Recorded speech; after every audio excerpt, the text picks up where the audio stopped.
તો જામનગરથી મહત્વપૂર્ણ સમાચાર સામે આવી રહ્યા છે કે જ્યાં જામનગરથી મહત્વપૂર્ણ સમાચાર ત્યારે જામનગરના કાલાવાડમાં નદીમાં લોકો ફસાવાની ઘટના બની છે કે જ્યાં કાલાવાડના છતર પાસે નદીમાં ફસાયા લોકો કે જે જામનગરથી મહત્વપૂર્ણ સમાચાર ત્યારે જામજોધપુરથી આવી રહેલા પરિવારો નદીમાં ફસાયો છે આ સાથે જ કહી શકાય કે સ્થાનિક નદીમાં અચાનક ઘોડાપૂર આવ્યું હતું અને જ્યાં લોકો ફસાયા છે ત્યારે આ અંગે ફાયર બ્રિગેડ અને પોલીસ ત્યાં પહોંચી છે ત્યારે મહત્વપૂર્ણ સમાચાર સામે આવ્યા જામનગરના કાલાવાડમાં નદીમાં લોકો ફસાવાની ઘટના બની છે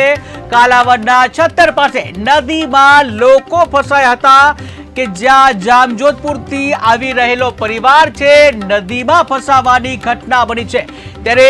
જામનગરમાં ધોધમાર વરસાદ વરસ્યો હતો અને જેને લઈને ઠેર ઠેર પાણી ભરાઈ ગયા હતા ત્યારે જે નદીનો પૂર છે એમાં લોકો ફસાવાની ઘટના બની છે જામજોધપુર છે ત્યાંથી આવી રહેલો એક પરિવાર છે એ ફસાવ્યો હતો આ સાથે જ સંવાદદાતા હર્ષ જોડાઈ ગયા છે જી હર્ષ વાત કરવામાં આવે કે એક પરિવાર ફસાવાની ઘટના સામે આવી છે કે જ્યાં જામનગરના કાલાવાડમાં નદીમાં જે એક પરિવાર ફસાયું છે શું છે વધુ વિગત જી મહેન્દ્ર, ચોક્કસથી વાત કરવામાં આવે તો જામનગર જિલ્લાના કલાવાડ તાલુકાના છતર પાસે આવેલી નદીમાં એક જામજોધપુરનો પરિવાર ફસાયો હોય તેવા વિગત સામે આવી હતી. જામજોધપુરથી આવેલા પરિવાર નદીમાં એક પાણી આવી જતા ફસાયો હતો. સૌરાષ્ટ્રના મોટા ગજાના જાણીતા પત્રકારના બેન બંને ફસાયા હોય તેવી માહિતી સામે આવી હતી. જી જે વાત કરવામાં આવે કે લોકો ફસાયાની ઘટના બની છે ત્યારે અંગે તંત્ર દ્વારા શું કામગીરી કરવામાં આવી?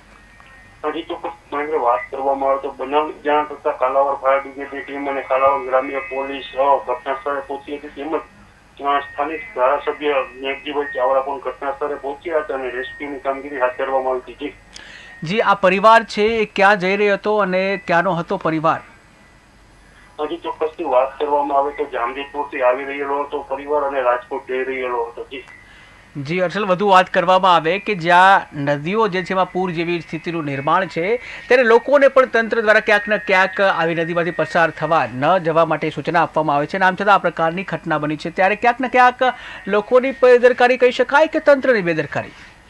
હજી ચોક્કસથી વાત કરવામાં આવે તો લોકો દ્વારા અનેકવાર રજૂઆત કરવામાં આવી હતી પરંતુ ઉપરવાસમાં વરસાદ હોવાના કારણે અચાનક પાણીનું પ્રમાણ વધી જતા આ સ્થિતિ સર્જાઈ હતી. જે હાલમાં જે પરિવાર છે એને રેસ્ક્યુ કરીને બહાર કાઢવામાં આવ્યો છે કે કેમ? હજી ચોક્કસથી કામગીરી હાથ ધરવામાં આવેલી છે અને ત્વરિત ક્ષણોમાં બહાર કાઢી લેવામાં આવશે. જી હર્ષલ, સમગ્ર માહિતી બદલ આભાર. તો જામનગરના જે નદીમાં ફસાવાની ઘટના બની છે જામજોધપુરથી આવી રહેલો પરિવાર છે નદીમાં ફસાયો હતો અને જ્યાં સ્થાનિક નદીમાં અચાનક ઘોડાપૂર આવ્યું હતું અને આ પ્રકારની ઘટના બની હતી ત્યારે ફાયર બ્રિગેડ અને પોલીસ ઘટના સ્થળે પહોંચી છે. બચાવ કાર્ય હાથ ધરવામાં આવ્યું છે. જામનગરના જે કાલાવાડ છે ત્યાંની આ ઘટના કે જ્યાં નદીમાં અચાનક ઘોડાપૂર આવ્યું હતું અને એક પરિવાર છે આ છતર નદી છે છતર નદીમાં એક પરિવાર ફસાયો હતો ત્યારે આ અંગે ફાયર બ્રિગેડ અને પોલીસ ઘટના સ્થળે પહોંચી હતી અને જ્યાં બચાવ કામગીરી શરૂ કરવામાં આવી હતી.